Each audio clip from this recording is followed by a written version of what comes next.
Bismillahirrahmanirrahim. Assalamualaikum dan salam sejahtera. Saya ucapkan kepada para guru SMK Changlun, panel-panel jemputan serta para pelajar STPM dan SPM SMK Changlun.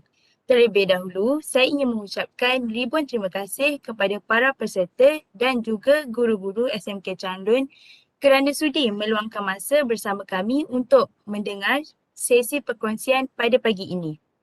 Kami daripada Kumpulan 1 Pembimbing Rakan Sepaya UUM ditugaskan oleh pensyarah kami untuk mengadakan sesi perkongsian bersama adik-adik SPM dan STPM. Saya Nur Aina binti Muhammad Shah, pelajar semester 4 jurusan Perakaunan UUM selaku moderator anda semua pada hari ini. Seperti yang semua sudah sedia maklum, hari ini kita akan mengadakan satu program berbentuk forum yang bertajuk Study Talk with Us. Study Talk with Us membawakan 3 panel yang merupakan pelajar UUM daripada 3 jurusan yang berbeza. Sebelum memulakan majlis, marilah kita memohon rahmat Allah agar program ini berjalan dengan lancar dan dirahmatinya. Oleh itu, saya ingin menjemput saudara Muhammad Hafizuddin bin Ramli untuk mengetuai bacaan doa. Dipersilakan.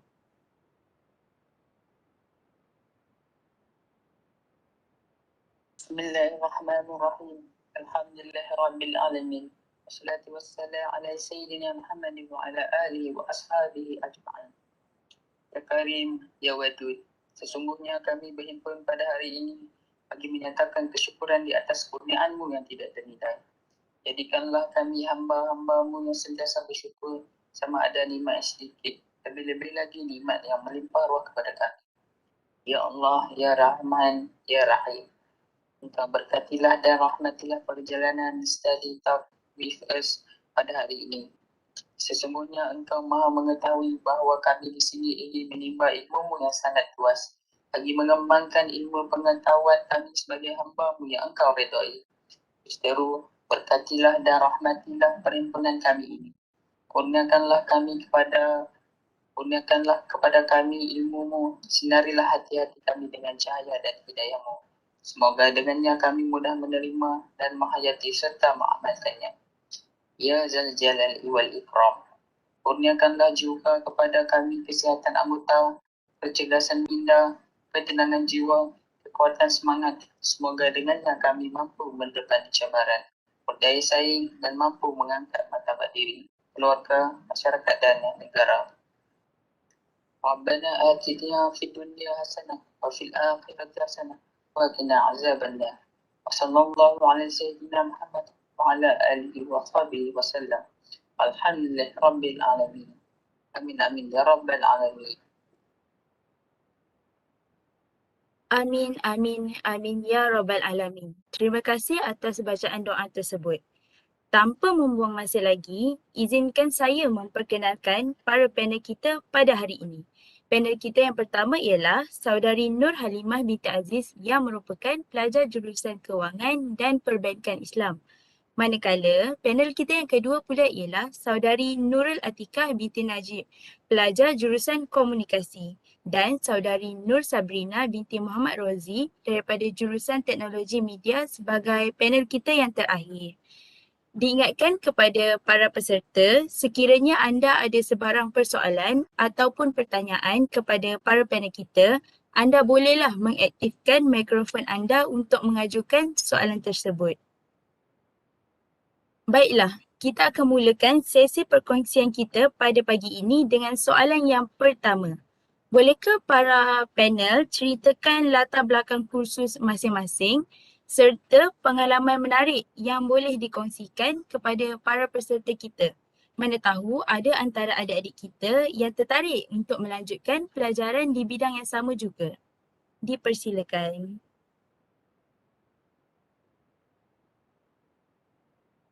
Terima kasih diucapkan kepada Cik Moderator kita, Saudari Aina. Baiklah, seperti yang disebutkan oleh saudari moderator tadi, saya Halimah, pelajar tahun ketiga jurusan Sarjana Muda Kewangan dan Perbankan Islam, UUM.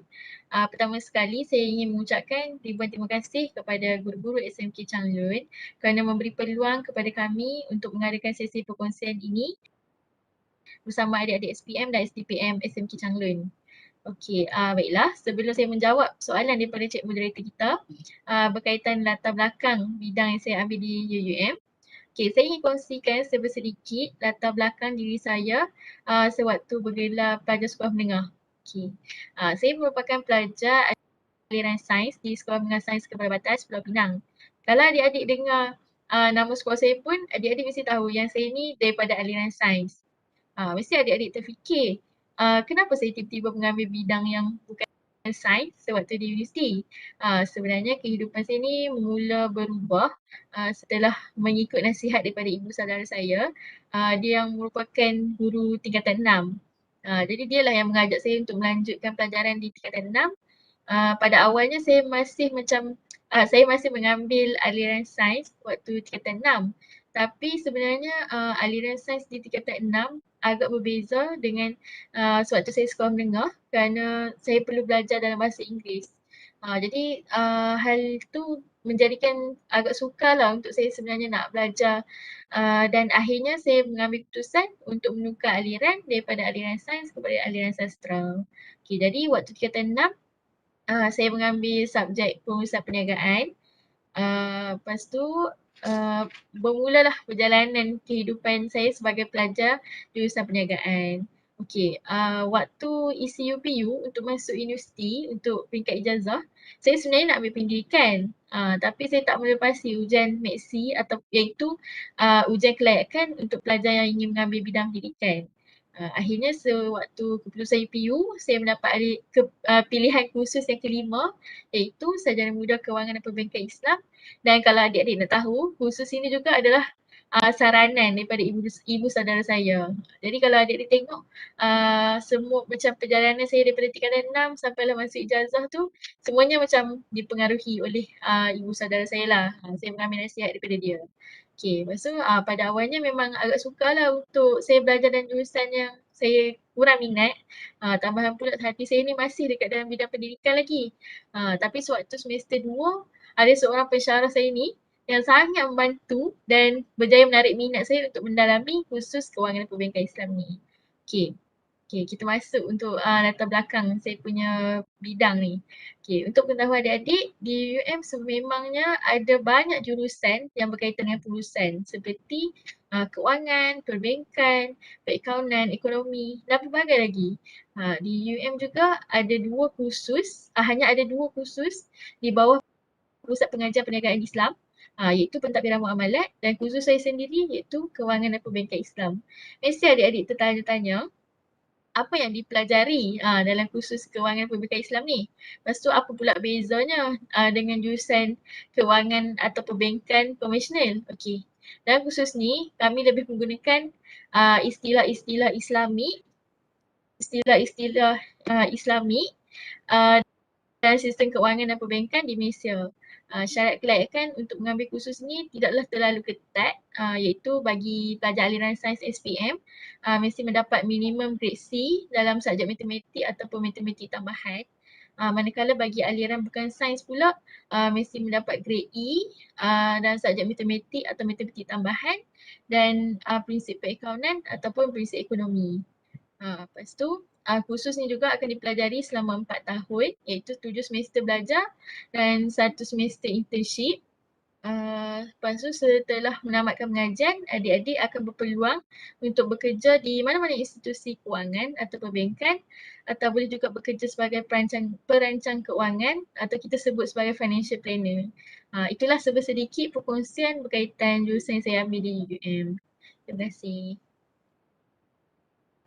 Hai dan Assalamualaikum. Saya ucapkan kepada pengurusi majlis, barisan panel dan juga adik-adik kita yang saya sanjungi sekalian.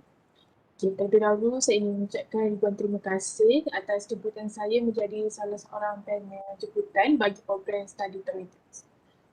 Saya sangatlah berbesar hati kerana dapat mendengar dan berkongsi pengalaman saya dan juga panel-panel yang lain sepanjang menjadi mahasiswa di Universiti Udara Malaysia.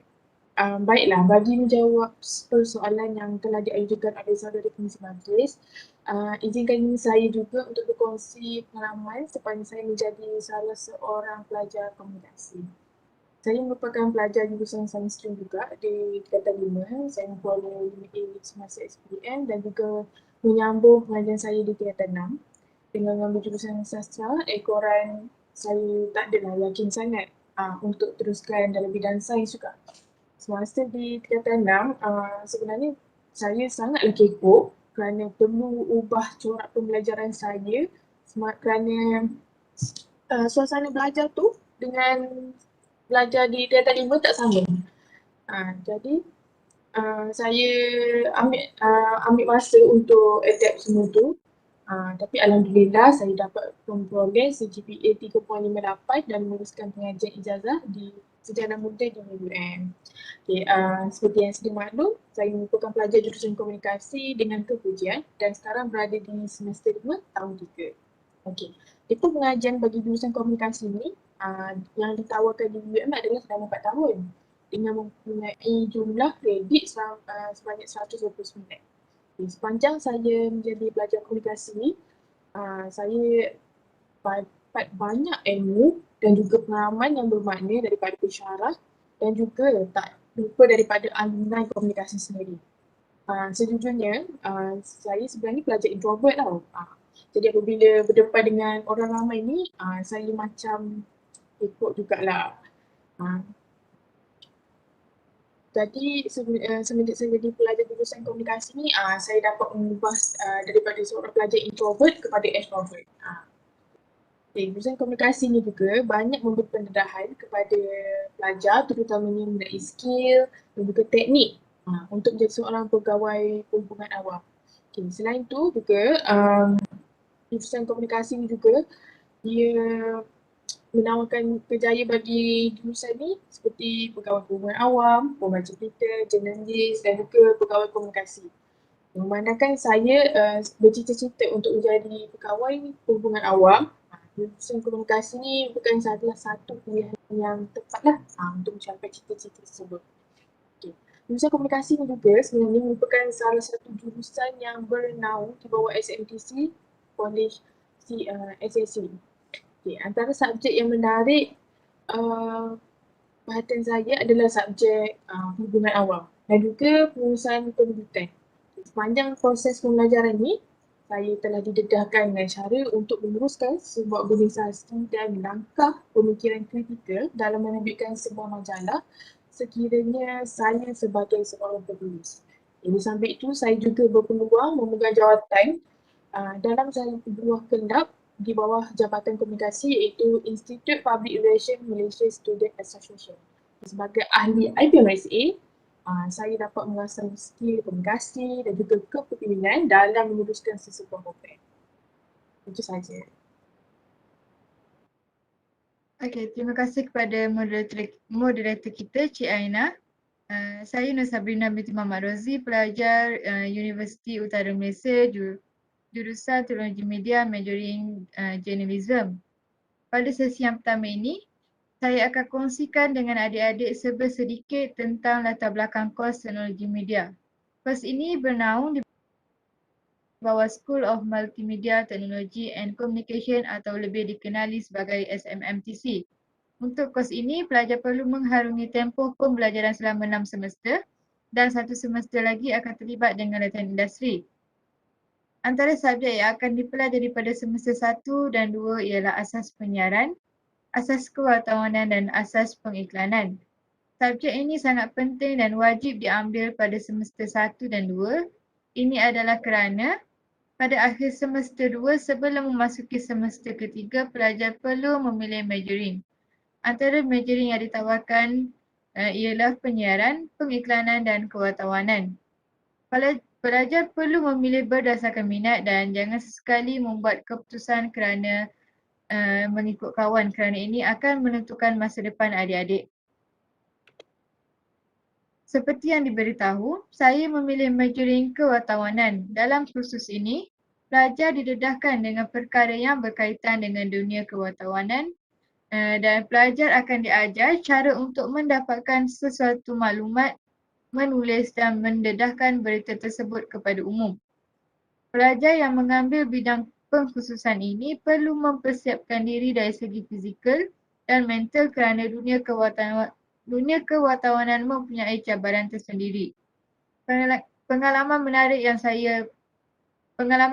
saya sepanjang belajar dalam jurusan ini ialah berjumpa dengan orang ramai dan menemu bual orang awam. Okey, itu sahaja perkongsian daripada saya pada sesi pertama ini. Wow, sungguh menarik ya info yang disampaikan dan pengalaman yang dikongsikan oleh para panel kita.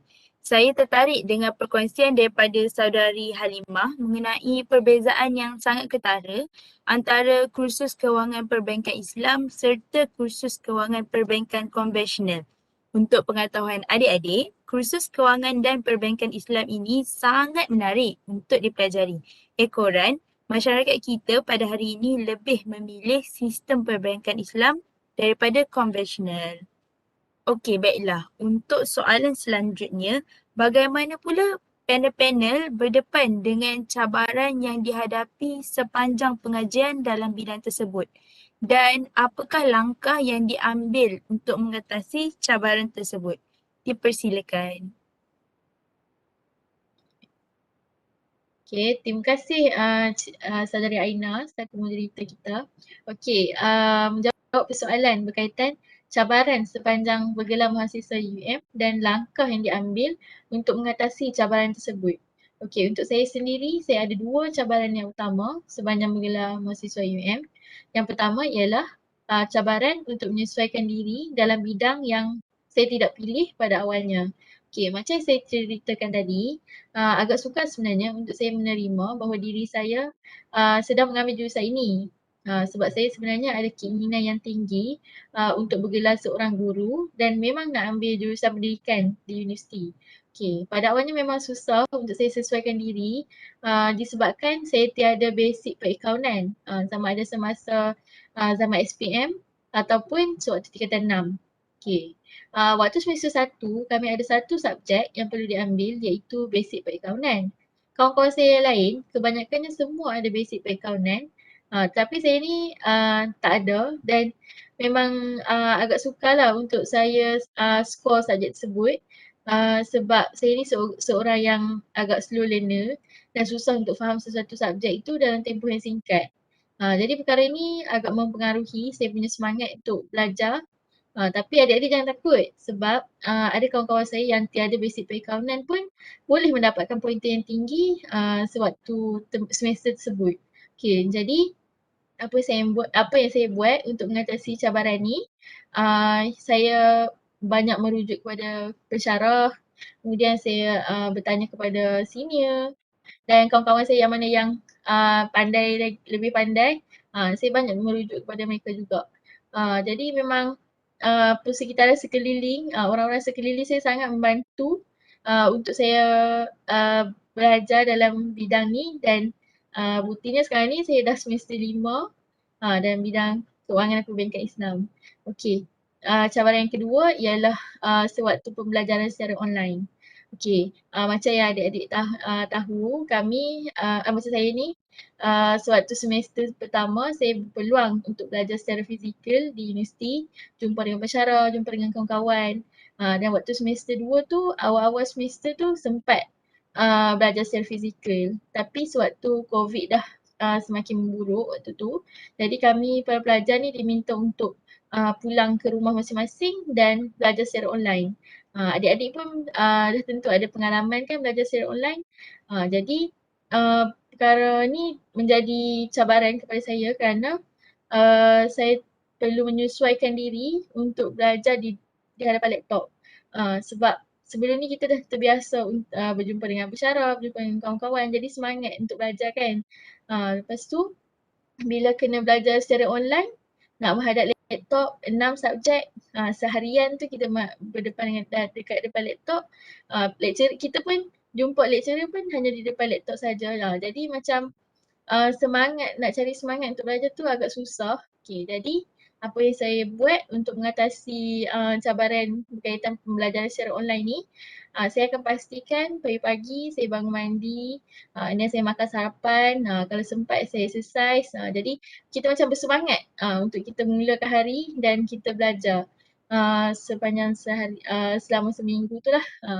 Lepas tu akhirnya untuk pembelajaran secara online ni memang penting untuk kita betul-betul semangat, sebab kalau macam kita kan ada gadget. Jadi kalau kita tak betul-betul fokus dengan kelas tu, kita mungkin akan buat perkara lain. Contohnya kita main game ke, kita tengok Facebook ke, Instagram. Sebab lecturer kan tak nampak apa yang kita buat. Tak pun kalau macam adik-adik pun cikgu tak nampak apa yang adik-adik buat kan. Jadi dekat situ tanggungjawab kita lah sebagai seorang pelajar ataupun kami sendiri sebagai mahasiswa untuk betul-betul memanfaatkan pembelajaran secara online ni. Okey, itu saja daripada saya. Okey, terima kasih pada panel 1. Cabaran saya yang saya hadapi sebagai pelajar komunikasi ni adalah persaingan yang wujud antara rakan-rakan komunikasi saya sendiri. Memang tak dinafikan, mana-mana jurusan pun kalau kita tengok memang akan ada persaingan.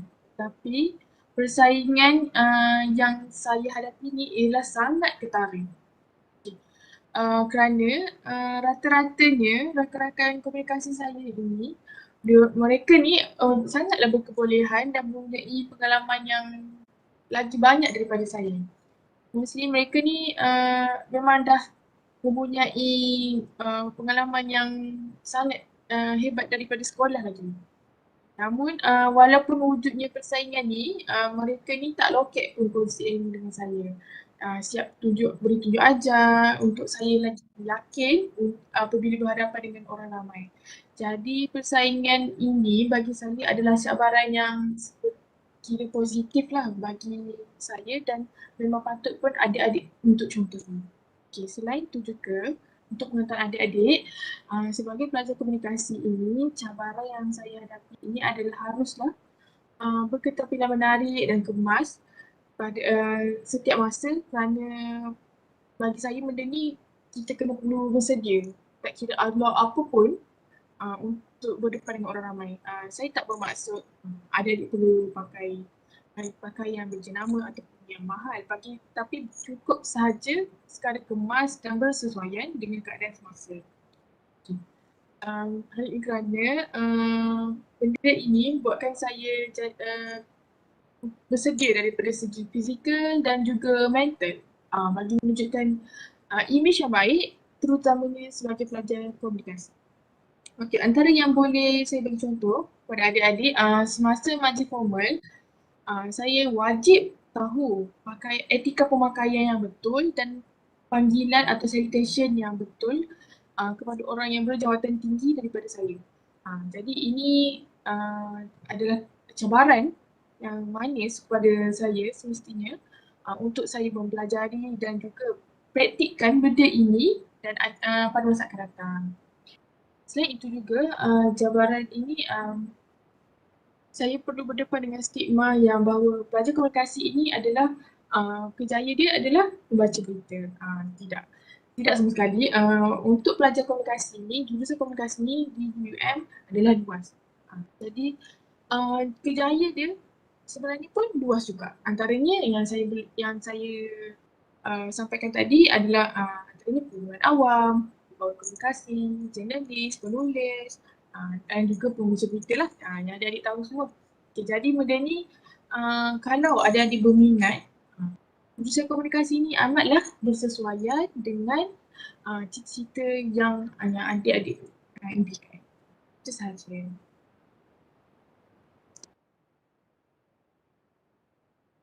Okey, baiklah.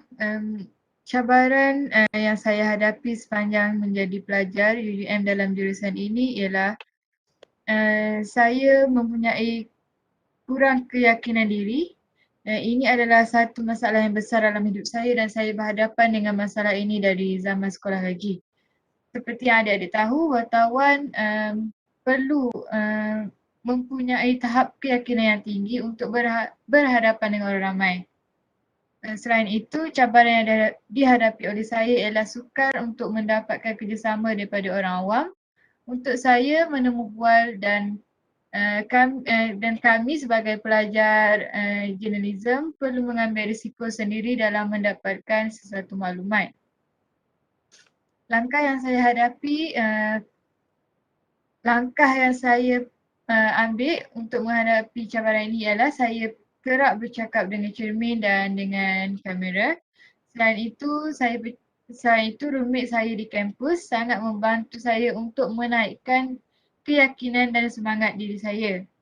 Selain itu juga saya kerap keluar untuk menemu bual orang Selain itu, saya kerap keluar untuk menemu bual orang awam untuk mengasah lagi bakat saya. Di sini saya nak tekankan pemilihan rakan sangat penting untuk circle kita. Sedikit sebanyak mereka akan membantu kita semasa kita dalam kesusahan dan mereka juga ada waktu kita dalam semasa kita senang. Itu sahaja daripada saya dalam perkongsian kali ini. Cukup luar biasa ya pengalaman yang dikongsikan. Semua panel ada cerita yang tersendiri tetapi mampu mendepani cabaran yang dihadapi. Sebagai bukti, para panel kita tidak berputus asa meneruskan perjuangan sebagai seorang mahasiswa UUM. Baiklah, selesailah perkongsian daripada para panel kita tadi. Kita beralih kepada sesi soal jawab. Jika ada antara anda yang ingin bertanyakan soalan atau pendapat daripada panel kita, bolehlah aktifkan mic anda.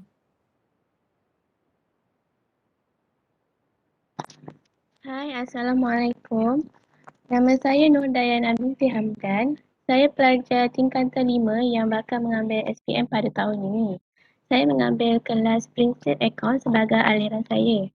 Di sekolah, saya hanya belajar untuk mendapatkan markah yang terbaik yang saya mampu dalam subjek akaun. Walaupun saya sering mendapat markah yang agak sederhana dalam subjek ini. Saya mula risau tentang masa depan saya yang tak pernah saya fikirkan, iaitu tentang pekerjaan saya pada masa hadapan. Saya buntu dengan perancangan masa depan saya yang tidak teratur berkaitan dengan subjek ini, apatah lagi untuk mendapat markah yang tidak mungkin layak untuk saya menjadi akaunten.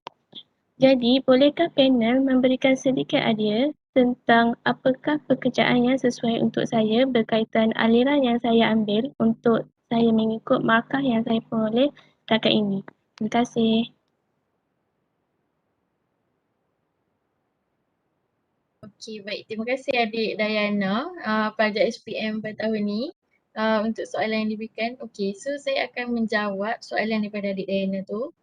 Okey, so kalau kita lihat di sini, adik Dayana bertanyakan soalan tentang pekerjaan yang sesuai berkaitan aliran yang diambil, iaitu aliran perakaunan mengikut markah yang diperoleh di sekolah.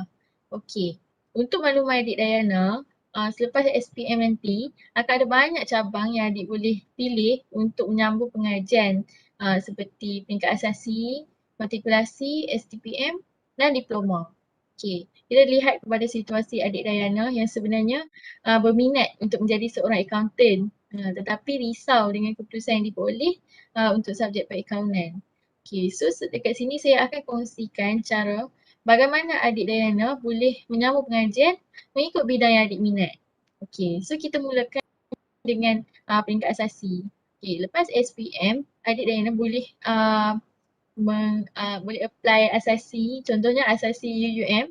Di asasi UUM kita ada asasi pengurusan dan sewaktu asasi pengurusan tu adik Dayana akan belajar basic tentang kos-kos yang ditawarkan di UUM, contohnya macam perakaunan, perundangan dan macam-macam lagi. Okay, jadi dekat situ adik Dayana boleh mendapatkan pointer yang menepati syarat untuk menyambung bidang perakaunan di UUM. Untuk pengetahuan adik juga, perakaunan di UUM ni adalah salah satu ranking yang terbaik lah di Malaysia ni kan. Okay, so kalau untuk matrikulasi pula, okay, kalau adik tak nak masuk dekat asasi pengurusan UUM, so adik boleh pilih untuk masuk matrikulasi. Okay, untuk matrikulasi ni kita ada 3 jenis. Matrikulasi sains, account dengan teknikal. So adik Diana boleh pilih untuk masuk matrikulasi perakaunan, belajar selama, kalau tak silap saya selama setahun, selama setahun untuk matrikulasi perakaunan dan dapatkan pointer yang terbaik yang melayakkan adik untuk menyambung ijazah perakaunan di mana-mana universiti. Kalau untuk STPM pula, kalau adik Diana berminat untuk masuk STPM, okay, jadi dia ikut sekolah lah. Ada sekolah yang dia memang menawarkan aliran perakaunan di sekolah tu untuk STPM. So adik boleh ambil lah package yang ditawarkan oleh sekolah tu tentang perakaunan. Dia boleh dapatkan pointer yang terbaik. Lepas tu boleh apply ijazah perakaunan di mana-mana universiti juga. Dan yang terakhir ialah diploma. Okay, kalau diploma ni dia lain sikit sebab dia pembelajaran dia 3 tahun. Dan diploma ni juga dia macam berfokus lah kiranya. Kalau memang betul-betul berminat dengan perakaunan, so adik Diana boleh ambil diploma perakaunan dekat mana-mana universiti yang menawarkan diploma perakaunan tersebut. So belajar selama 3 tahun and then sewaktu nak apply untuk ijazah ataupun degree, so adik boleh pilih lah mana-mana universiti yang adik minat untuk sambung ijazah perakaunan. Dan kelebihan untuk diploma, adik Diana boleh boleh transfer kredit subjek-subjek yang dah diambil sewaktu diploma. Jadi pembelajaran sewaktu ijazah kalau untuk perakaunan 4 tahun. So kalau masuk ijazah, so adik boleh pendekkan tempoh pengajian tu disebabkan banyak subjek yang dah dipelajari sewaktu di peringkat diploma. Okay, saya harap saya menjawab soalan daripada adik Diana. Okay. Okey, kita buka 2 lagi soalan. Jika ada yang mahu bertanyakan, dipersilakan. Hai, Assalamualaikum. Nama saya Nur Syairah, pelajar dari yang mengambil aliran seni pada tahun ini. Saya ini berminat dalam jurusan komunikasi. Namun, adakah aliran ini tidak menekankan bahasa Inggeris dalam jurusan komunikasi? Tambahan lagi, saya ini kurang mahir dalam bertutur bahasa Inggeris. Saya risau masalah tersebut menjadi halangan saya untuk mengambil jurusan itu. Jadi, saya ingin bertanya, adakah saya layak untuk melanjutkan pelajaran dalam jurusan komunikasi? Terima kasih. Terima kasih adik saya. Okey, baiklah. Bagi menjawab persoalan adik sebentar tadi, tiada masalah yang tiada penyelesaian. Kiranya adik betul-betul berminat untuk mengambil jurusan komunikasi, okey. Minimum kelayakan adalah muat sekurang-kurangnya band 3 bagi pelajar STPM, asasi ataupun matrikulasi. Okey, bagi pelajar yang mengambil CG diploma, CGPA mestilah sekurang-kurangnya 2.5 dan ke atas. BI kredit dan muat juga sekurang-kurangnya band 3 ke atas. Okey. Namun apa pun adik-adik haruslah usahalah sebaik mungkin bagi mencapai cita tersebut. Okey. Selebihnya kita berserah kepada Tuhan. Mengharapkan rezeki yang terbaik untuk kita semua. Ya, saya mengucapkan semoga maju jaya kepada pelajar STPM dan juga SPM tahun ini. Okey. Amin. Harap soalan saya menjawab dulu persoalan adik saya. Okey, kita buka soalan yang terakhir.